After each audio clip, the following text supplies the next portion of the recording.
YSR Congress party భవిష్యత్తు ఎలా ఉండబోతోంది, 2029 నుంచి ఎలా ఉండబోతోంది అంటే మీరేం చెప్తారు? 2029 దాకా ఎందుకు, 2026 నవంబర్ 9 తర్వాత నుంచి మాజీ ముఖ్యమంత్రి జగన్మోహన్ రెడ్డి గారి యొక్క జీవితంలో ఏ రకమైన గ్రాఫ్ పెరగడం చూస్తారో అందరూ చూస్తారు. 2029 దాకా ఎందుకు, 2026లోనే నవంబర్ నుంచే ప్రతి ఒక్కళ్ళు చూస్తారు ఏ రకంగా ఆ గ్రాఫ్ పైకి ఎదుగుతుందో. ఇది నేనే కాదు, ఆయనకి సంబంధించి జాతకాలు చూసేవాళ్ళు ఉంటారు, ఆయనకి సంబంధించి పర్సనల్ వ్యక్తిగతమైన మనుషులు ఉంటారు. వీళ్ళందరూ కూడా ధర్మబద్ధంగా మాట్లాడితే నిజమే చెప్పాలి, ఆ నిజం ఇదే. ఈ సంవత్సరం తిరిగి మళ్ళీ ఖచ్చితంగా నవంబర్ నుంచి జరగబోయే పెను మార్పులని ఆంధ్ర రాష్ట్ర రాజకీయాల్లో అందరూ చూస్తారు. ఓకే, అందరూ చూస్తారు, అందులో అనుమానం లేదు. అది విపరీతమైనటువంటి ఆలోచనలకి దారి తీసేలా ఉంటుంది, అది ఖచ్చితంగా ఉంటుంది. 29 వరకు అక్కర్లా, ఈ 26లోనే నవంబర్ నుంచే మొదలవుతాయి. సో నవంబర్ 2026 నవంబర్ నుంచి వైఎస్ జగన్ దశ మారనుంది. ఆల్రెడీ దశ నడుస్తోంది. ఓకే, అది నడుస్తూనే ఉంటుంది.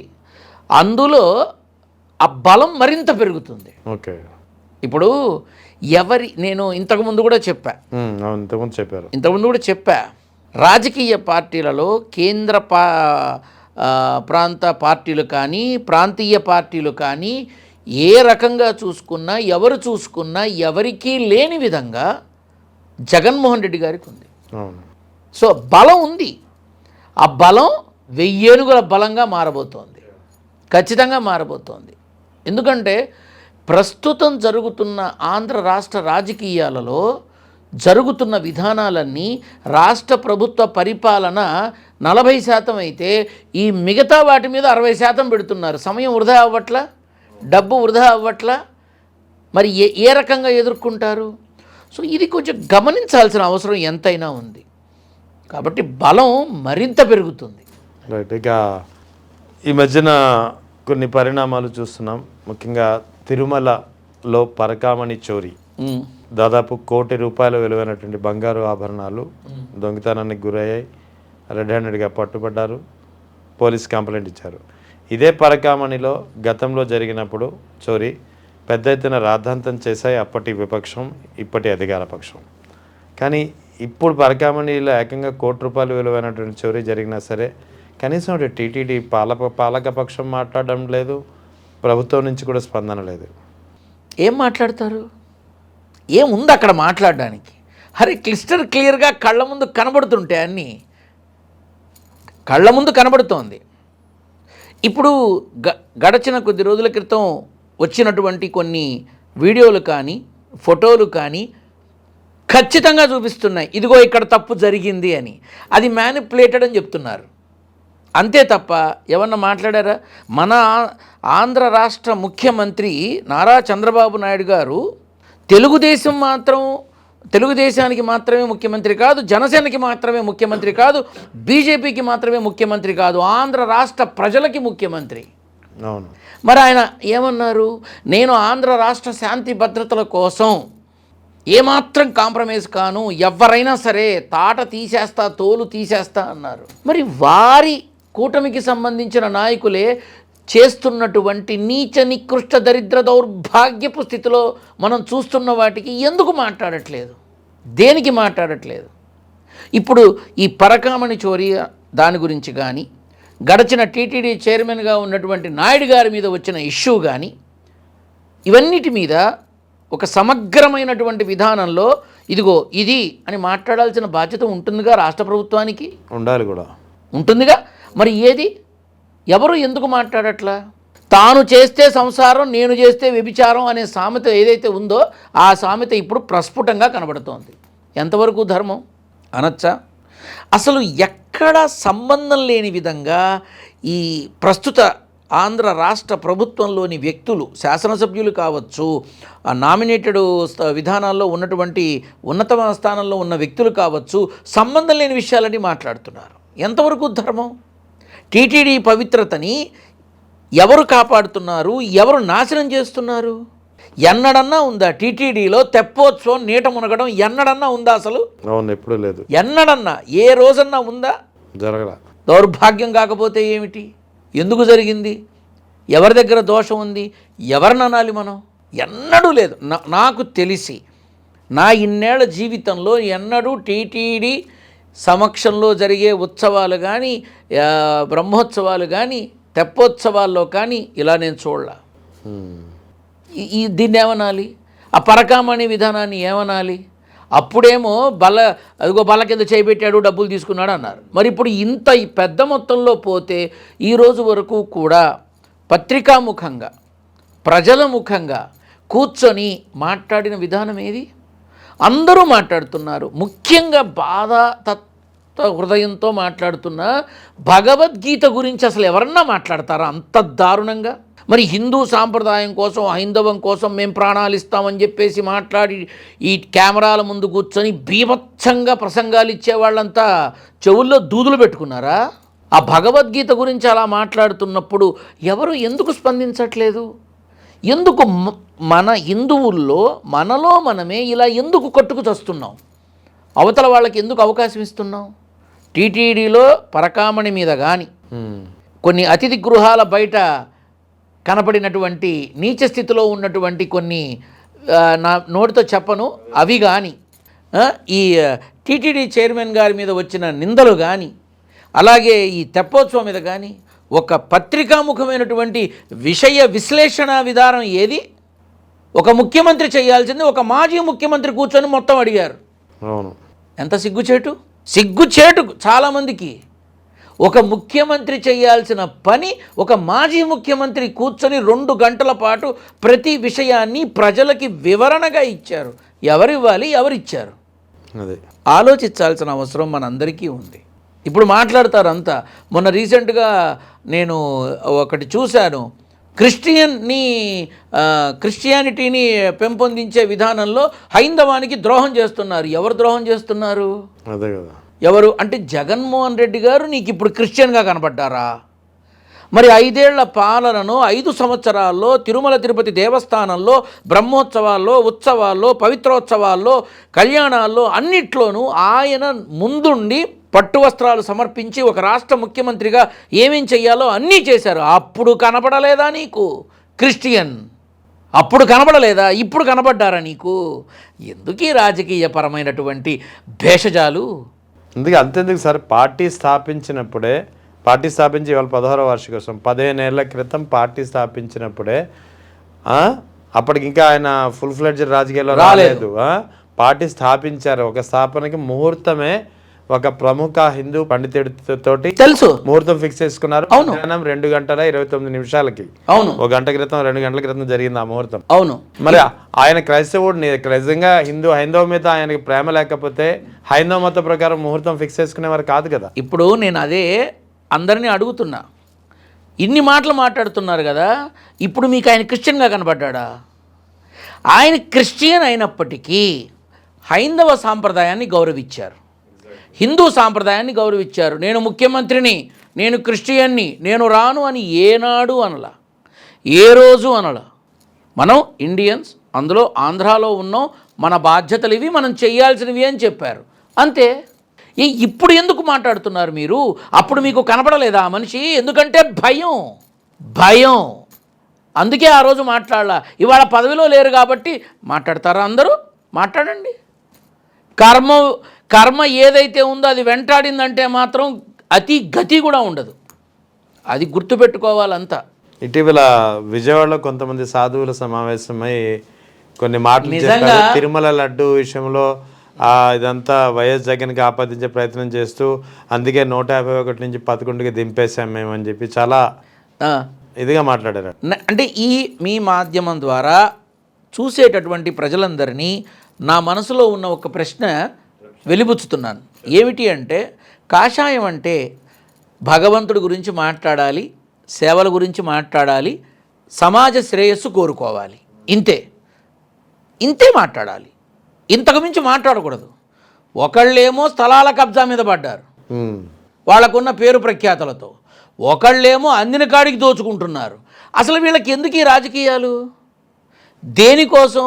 హైందవ ధర్మాన్ని రక్షించే క్రమంలో మేమంతా నడుం బిగించాం, నా పిండాకుడు బిగించాం. హిందువులే కొట్టుకు తెస్తున్నారు.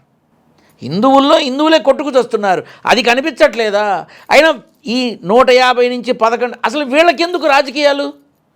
అంతగాడికి కాషాయం వదిలేసి మంచి పొందూరు కద్దరు ధరించి రాజకీయాల్లోకి వచ్చి మాట్లాడండి, ధర్మబద్ధంగా ఉంటుంది.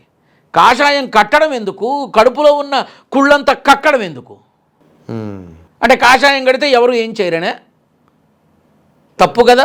బహుశా అదే ధైర్యం కావచ్చు. తప్పు కదా? మనం ఎవరిని అవమానిస్తున్నాం? మన హైందవాన్ని అవమానిస్తున్నాం, మన ధర్మాన్ని అవమానిస్తున్నాం. ఇది తప్పు. కాషాయం కట్టుకున్న వాళ్ళు సాధువులు అంటారు, సన్యాసులు అంటారు, ఆశ్రమవాసులు అంటారు. మీరు దేవతార్చన చేసుకోవాలి, సమాజ సేవ చెయ్యాలి, దేవాలయ దర్శనాలకు వెళ్ళాలి, తీర్థయాత్రలు, అంతవరకే. మీటింగులు పెట్టి 150 నుంచి వీడు చేసి వచ్చాడా ఏమో? ఆ ఈవీఎంలన్నీ దొంగ రిజల్ట్ ఇచ్చాయేమో, ట్యాంపరింగ్ జరిగిందేమో, ఇంకోటి జరిగిందేమో. ఇవన్నీ బయట పడే అవకాశం లేదు. కానీ బయట పడ్డప్పుడు సమాధానం ఎవరు చెప్తారు? ఈ మాట్లాడే వాళ్ళంతా మాట్లాడతారా రేపు? ఇక్కడ నా అభిప్రాయం ఏంటంటే,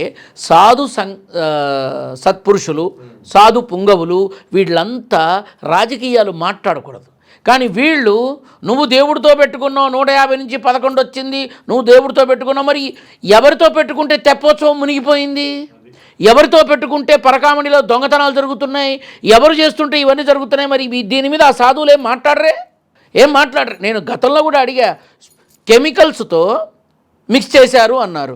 స్పిరిటిక్ యాసిడ్ కలిగిన కెమికల్స్తో లడ్డు తయారు చేస్తే లడ్డు నిలబడుతుందా? కొంచెమన్నా ఆలోచన ఉండద్దా? మనం ఒక మాట మాట్లాడుతున్నప్పుడు లోటుపాతులు తెలియాలి, కొద్దిగానా ఉండాలి. బాత్రూమ్లు కడిగే హార్పిక్ని రోజు వాటర్ను పన్నీరుతో చేస్తారా? కనీసపు ఆలోచన లేదు. గడచిన 2.5 సంవత్సరాలుగా లడ్డు నా పిండాకుడికి, అది తప్ప రాష్ట్రంలో ఇంక సమస్యలు లేవా? పసికూనల మీద, పసిబిడ్డల మీద అత్యాచారాలు జరుగుతున్నాయి. అతి దారుణంగా చూడకూడనివని చూస్తున్నాం మనం. వాటి మీద మనసు పెట్టాలి, వాటి మీద దృష్టి పెట్టాలి.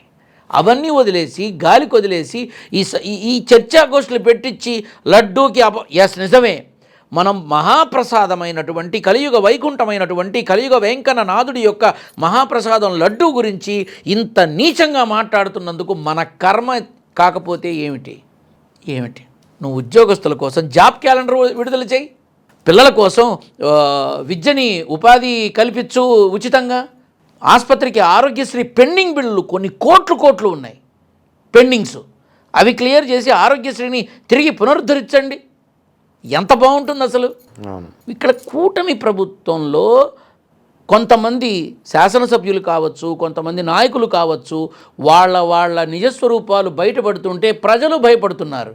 ఏమిట్రా మనం కావాలని నెత్తిన పెట్టుకున్న కూటమి నాయకులంతా ఈ రకంగా తయారయ్యారని బాధపడుతున్నారు. వాళ్ళకి ఆ బాధ కలిగించకండి, నిజాయితీగా మీ సేవను అందించండి, అది బాగుంటుంది. నారా లోకేష్ ని సీఎం పీఠంపై కూర్చోబెట్టి సీఎం పీఠం కేంద్ర రాజకీయాల్లో చంద్రబాబు వెళ్తారని ఒక టాక్. ఆయన చంద్రబాబు నాయుడు గారు ఢిల్లీకి వెళతారా, ఉప ప్రధాని అవుతారా, రాష్ట్రపతి అవుతారా, కేంద్ర మంత్రి అవుతారా నాకు అనవసరం. ఆయన మాత్రం తన కొడుకుని సీఎంగా ఖచ్చితంగా చూడాలని ఒక బలమైన కోరికతో ఉన్నారు. అండ్ అది మనం తొందరలోనే చూస్తామేమో. అవుతుంది, అది తొందరలోనే చూస్తామేమో. మే 18వ తారీఖు లోపలే చూస్తామేమో. ఏ 18? మే 18 లోపలే చూస్తామేమో. ఏమో, అదేదో ఆయన సామెత ఉంది, గుర్రం ఎగరావచ్చు అంటారు కదా. అర్హత లేని వాళ్ళు మంత్రులు అవ్వట్లా, అనుభవం లేని వాళ్ళు మంత్రులు అవ్వట్లా, అవుతున్నారా లేదా? 7 సార్లు 6 సార్లు 5 సార్లు ఎమ్మెల్యేలుగా గెలిచి ఈ రోజు వరకు కూడా మంత్రి కానిటువంటి అనుభవజ్ఞులు, కురువృద్ధులు చాలామంది ఉన్నా నిన్నగాక మొన్న వచ్చి ఎమ్మెల్యే అయిన వాళ్ళు మంత్రి కాల. కాబట్టి చంద్రబాబు నాయుడు గారి మనసులో తన కొడుకుని సీఎంగా చూసుకోవాలనే కోరిక ఉండకూడదా? ఎందుకు ఉండకూడదు? ఆయన చూసి మురిసిపోకూడదా? ఎందుకు పోకూడదు? కాబట్టి ఆయన తను సమక్షంలో మన డిప్యూటీ సీఎం పవన్ కళ్యాణ్ గారి ద్వారా అందరితోనూ లోకేష్ బాబుని మనం సీఎంని చేసుకుందాం అని చక్కగా సీఎం స్థానంలో కూర్చోబెట్టి తృప్తి పడడంలో తండ్రిగా అంతకు మించిన ఆనందం ఏముంటుంది? అంటే పవన్ కళ్యాణ్ అనౌన్స్ చేస్తారంటారు. చేయించచ్చు, దాన్నే ఉంది, చేయించచ్చు కదా. జనసేన నుంచి అభ్యంతరం రాకపోవచ్చు. జనసేన నుంచి అభ్యంతరాలు వస్తాయి, కాపు సామాజిక వర్గంలో అభ్యంతరాలు వస్తాయి. అన్నీ చూస్తూ మన అధినేత జనసేనాని ఎందుకు ఇలా మౌనంగా ఉన్నారు అని చర్చలు జరుగుతాయి, ఖచ్చితంగా జరుగుతాయి. ఇంత లడ్డూ ప్రసాదం గురించి ఇంత వివాదం అవుతుంటేనే జనసేన నాయకులు ఎవరూ మాట్లాడట్లేదు. ఎందుకు మాట్లాడట్లా?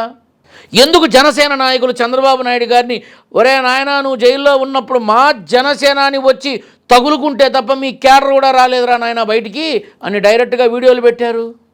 ఎందుకు పెట్టారు?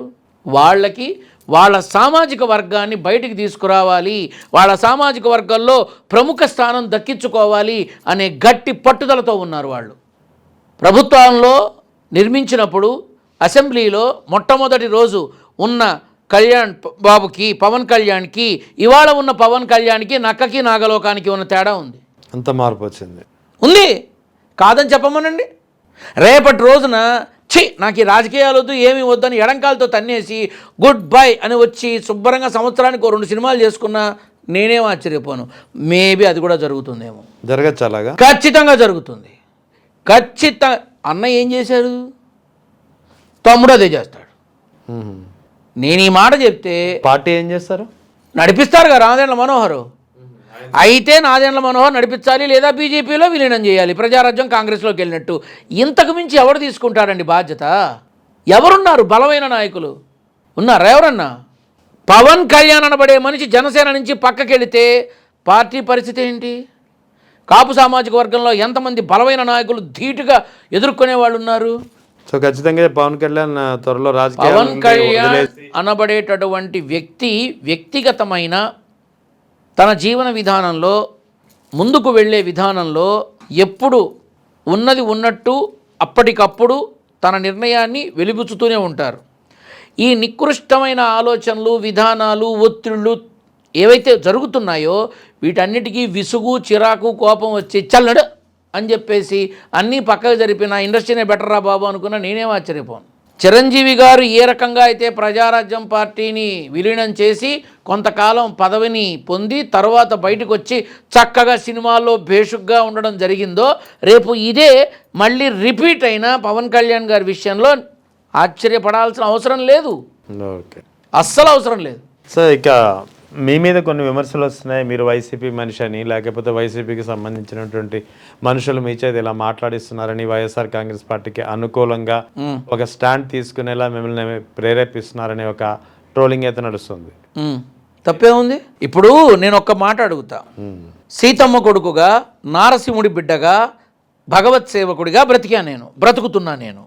భవిష్యత్తులో నా వల్ల 10 మందికి ఇప్పుడు ఏదైతే చేస్తున్నానో గోప్యంగా నేను అవిధానాలు చేసి ఈ విధానాలు చేసి ఫోటోలు దిగి ఫేస్బుక్లో పెట్టి డిజిటల్ మాధ్యమాల్లో పెట్టి పేరు సంపాదించాలనే ఆలోచన నాకు ఏనాడూ లేదు. అది ఒక రకంగా ఒక విధమైనటువంటి ప్రజారంజకమైన విధానంలో సేవ చేసుకుంటూనే ఉన్నా. ఇప్పుడు నన్ను మాట్లాడడం వల్ల వచ్చే నష్టం ఏంటి, ఏమవుతుంది వాళ్ళు అనుకున్నారు. ఇప్పుడు నన్ను కామెంట్స్లో వీడు వైసీపీ బ్రోకరు, నేను చెప్తున్నా వీడు వైసీపీ బ్రోకర్, రాసుకోండి మీ అమ్మకడుపులు బంగారం కానీ రాసుకోండి. YCP broker, YCP Paytm batch, YCP కుక్క, తొక్క, తోలు, తోటకూర ఇవన్నీ రాస్తారు. ఏమిటి దానివల్ల? ఆత్మానందం, దాన్ని సునకానందం అంటారు. Right, okay. ఏమవుతుంది రాసుకుంటే? ఇప్పుడు ఒక చిన్న విషయం చెప్తా. 2 బండరాళ్ళు ఉన్నాయిట. ఆ 2 బండరాళ్ళు ఒకదానికొకటి మాట్లాడుకుంటున్నాయిట. నేను ఎప్పుడూ కదలకుండా ఉంటాను అని అన్నాడు. అటుగా వెళుతున్నటువంటి ఒక యోగి పొంగవుడు వచ్చి ఆ 2 బండరాళ్ళని చూసి అంతేలే నువ్వు ఎప్పుడు ఒకే చోట ఏడుస్తావులే అని అన్నట్ట.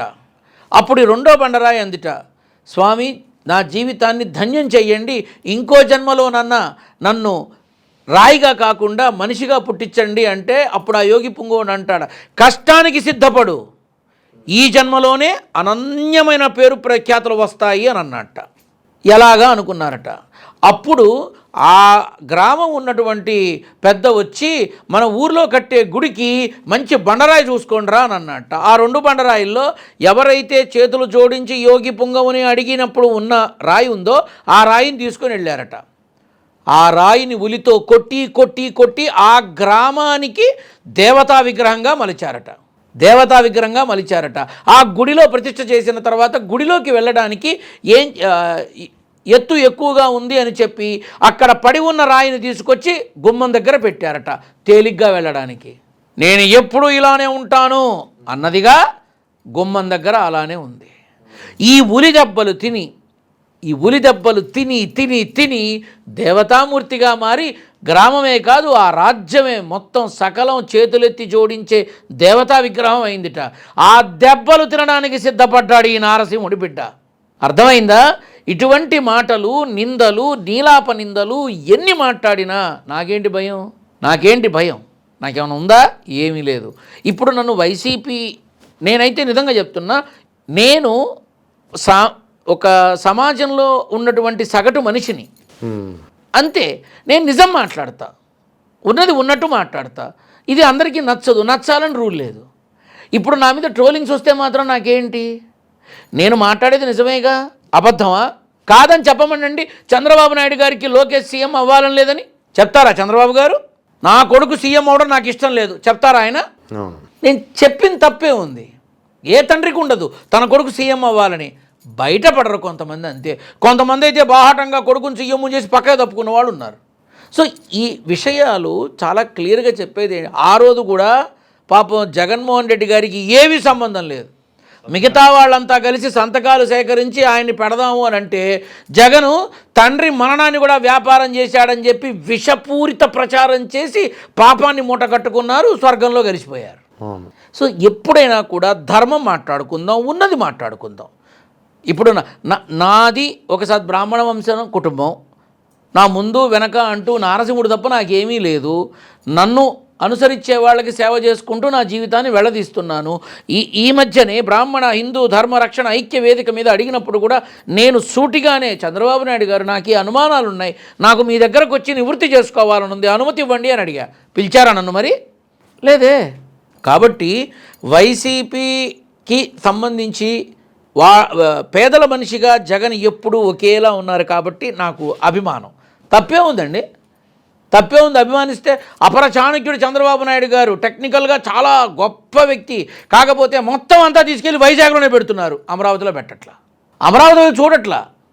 అంతా వైజాగ్లోనే, సదస్సులు అక్కడే, అదేంటి ఇండస్ట్రీలు అక్కడే, అన్నీ అటువైపే పెడుతున్నారు. మరి ఎందుకో అర్థం కావట్లా. ఇదే పని ఆనాడు జగన్ గారు చేశారు.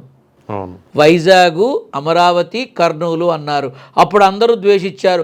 ఆయన బాహాటంగా చెప్పారు నేను మూడింటిని డెవలప్ చేస్తానని. ఈయన చెప్పకుండా వైజాగ్లో మొత్తం లోడ్ చేస్తున్నారు. రెండో ఒకటేగా. కాకపోతే పోనీలే వైజాగ్ డెవలప్ అవుతుందని ఆనందిస్తున్నారు అంతా. తప్పే ఉంది. ఇక్కడ మనం గమనించాల్సింది ఏంటంటే, నేను మాట్లాడే విధానాన్ని నా మనస్ఫూర్తిగా మాట్లాడతా, ఉన్నది మాట్లాడతా.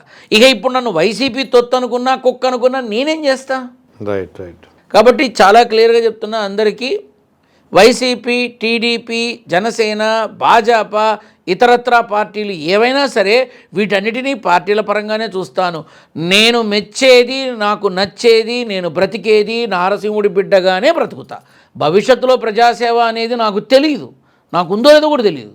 ఇప్పుడు ఉంటే చేయొచ్చుగా, తప్పే ఉంది. కానీ అందుకు నేను అర్హత ఉన్నవాడిని అని గమనించాల్సిన వాళ్ళు వేరే ఉంటారు. ఇప్పుడు హెడ్ మాస్టర్కి తెలుసు ఏ టీచర్ని ఏ క్లాస్కి పంపించాలో.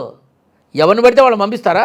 కాదు కదా. కాబట్టి నన్ను కూడా ఉన్న విషయాలు నిర్మోహమాటంగా మాట్లాడతా కాబట్టి అడగడానికి ప్రాముఖ్యత చూపిస్తారు, అంతే. ఇక ఈ మధ్యన చంద్రబాబు నాయుడు ఒక వ్యాఖ్యలు చేశారు, కొంచెం సెన్సేషనల్ అవుతున్నాయి, ముఖ్యంగా సంతానం కోసం. ఇద్దరికన్నా ఎక్కువ మంది బిడ్డల్ని కంటే 25,000 నగదు పారితోషికం ఇస్తామని. ఆయనకి ఎంతమంది? అది ఎంతవరకు సమంజసం ఏంటి చెప్పండి. ఏంటంటే డైవర్షన్ పాలిటిక్స్ అనే ఒక మాట విన్నారా మీరు? సో లడ్డు అయిపోయింది, ఇప్పుడు సంతానం మీద పడ్డారు. నేనైతే అట్లనే అనుకుంటా. అసలు ఒకరు నువ్వు ఇంతమందిని కను అని చెప్పడానికి మనం ఎవరు? మనకేం అవసరం? మరి మీ ఇంట్లో ఒక్కొక్కళ్ళకి సంతానం ఎంతమంది ఉన్నారు? రేపు ప్రజలు అడిగితే సమాధానం ఉందా? పని పాట వదిలేసి పిల్లల్ని కంటూ కూర్చోమని చెప్తున్నావా అని రేపు అడిగితే సమాధానం ఏం చెప్తారు రాష్ట్ర ప్రభుత్వం? ఇటువంటి సెన్సిటివ్ విషయాల్ని దూరంగా ఉంచితే మంచిది. ఇక్కడ చదువుకోవడానికి గతి లేదు, బ్రతకడానికి గతి లేదు, పేదవాడి బ్రతుకు మరీ నీచంగా మారిపోయింది. అటువంటి వాళ్ళని ఇప్పుడు 18,000 అన్నారు. ఎంతమందికి వచ్చింది? తెలుగుదేశం అనబడే ప్రభుత్వం, కూటమి ప్రభుత్వం ఈరోజు వచ్చి ఇన్నేళ్ళు అయింది కదా, ప్రతి నియోజకవర్గంలో డిస్ప్లే బోర్డు ఉందా? ఎవరిళ్ళకి ఎంత వెళ్ళింది, ఏ ఆడవాళ్ళకి ఎంత ఇచ్చారు, ఏ పిల్లలకి ఎంత పంపించారు, ఏ స్కూల్స్లో ఎంత ఇచ్చారు, ఉందా ఎక్కడన్నా? లేదు. ఒక నియోజకవర్గానికి వచ్చే నిధులు ఎంత ప్రభుత్వం నుంచి, ఒక ప్రభుత్వానికి వచ్చే నిధులు ఎంత కేంద్రం నుంచి, దాని లెక్కలు కానీ దీని లెక్కలు కానీ ప్రజలకి తెలుసా? తెలీదు. మీకు ఇచ్చాంగా ఓట్లేసే ముందు ఇంకెందుకు అడుగుతారు మీరు అని అంటారు. అంతే. రైట్. కాబట్టి పిల్లలకి సంబంధించి ఏదైతే ఉందో అడగకుండా ఉంటే బాగుండేది, చెప్పకుండా ఉంటే బాగుండేది. ఎందుకంటే ఇప్పుడు చదివించగలుగుతున్నారా? మరి గవర్నమెంట్ జగన్మోహన్ రెడ్డి గారు ఉన్నప్పుడు గవర్నమెంట్ స్కూల్స్ చూస్తే ప్రైవేట్ స్కూల్స్లా ఉండేవి, ప్రైవేట్ స్కూల్స్లా ఉండేవి. ఇప్పుడు అన్నీ ఒక సామాజిక వర్గానికి సంబంధించిన విద్యా సంస్థలే డెవలప్ అవుతున్నాయి. Government schools ఏమవుతున్నాయి? సో ఎంతమంది చదువుకోగలరు? ఎంతమందికి ఆ విద్యని కొనుక్కోగలరు? సారీ టు సే దిస్, నన్ను క్షమించుగాక భగవంతుడు, చదువుకుంటున్నారా పోయి చదువుకుంటున్నారా వచ్చింది. కాదని చెప్పమనండి మన ప్రజల్ని. ఎన్ని లక్షలు పోస్తున్నారు. వేదవది ఎల్కేజీ నర్సరీల వాడికి కూడా ఇంతింత కడితే తప్ప ఇవ్వట్లేదే. ఏమైపోతున్నావు? అటువంటి సమయంలో నువ్వు ముగ్గురిని గాను ఎవరన్నా వీళ్ళు చెప్పారని ఎవరో కనరు. ఏ అమ్మాయి ఈరోజు అప్పుడే పిల్లలా అంటోంది. ఇక ముగ్గురు సంగతి దేవుడికి ఎరుక. ఇవాళ పెళ్లి చేసుకున్న తర్వాత వాళ్ళ శరీర దారుఢ్యం కోసం కానీ వాళ్ళ ఆరోగ్యం కోసం కానీ వాళ్ళు ఒప్పుకోవట్లే ఇమీడియట్గా. They are planning only one. అమ్మాయి అయినా అబ్బాయి అయినా ఒకళ్ళు చాలు అనుకునే వాళ్ళు ఎంతమంది? చాలే పిల్లవాడు చాలు, ఇంతకు మించి వద్దు అనుకునే వాళ్ళు ఎంతమంది? వాళ్ళకి మళ్ళీ అన్నీ చేయగలిగే స్తోమత ఉన్న వాళ్ళు ఎంతమంది? ఎంతమందికి నువ్వు చదువు, విద్య, ఆరోగ్యం అన్నీ ఇవ్వగలుగుతున్నావు? చెప్పటం కాదు, చేసి చూపించిన నాడు ఏదన్నా సలహా ఇస్తే బాగుంటుంది. Right sir, thank you sir. Okay, శుభం.